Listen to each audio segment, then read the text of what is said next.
Young people just hang around in public spaces. What's being done about them? Like, isn't it a really cool thing if we can get more kids out in public spaces and enjoying our outdoor spaces rather than being cooped up inside doing, Totally. harassing people online and stuff like that. That's an age where you want to hang out with your mates, you want to gather in places. I think cool. There is a perception of people have this fear perception that where they see lots of young people hanging out together, they get worried, they get concerned. But what are they doing?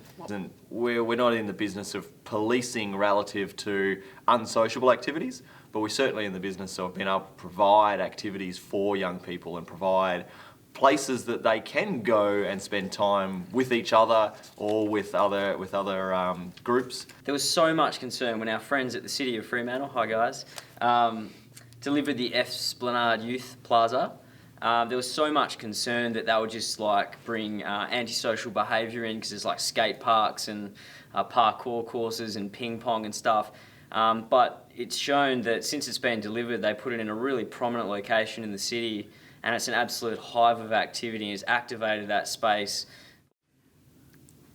Don't old people just play bowls?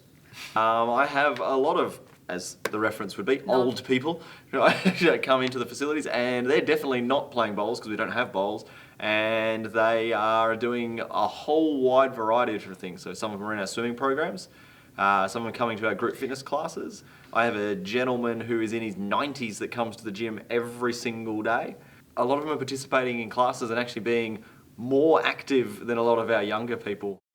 People have said they feel pretty happy with their health in a recent survey. So why do you bother to run health programs? What people say about the health actually isn't the real picture.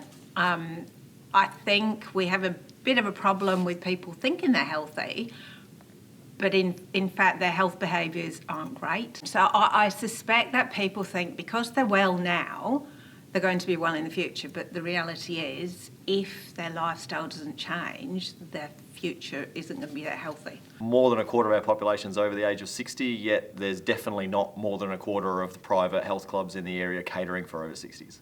So that's where we come in. All you focus on is team sports. What about people who don't want to join a sports club? Traditionally we have.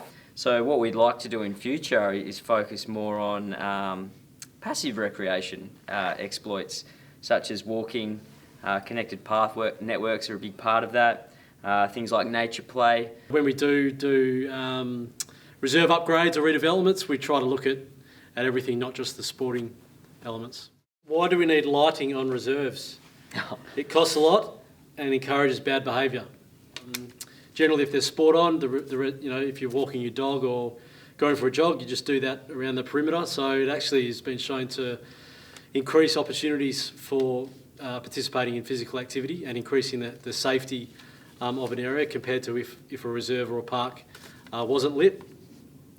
It does cost a lot, but can you put a price on health at the end of the day? To be able to spread those same number of kids across enough reserves during daylight hours, we would need a lot more reserves. And we just don't have them, and we don't have the grass, and we don't have the water, and we don't have the physical, just more reserves around.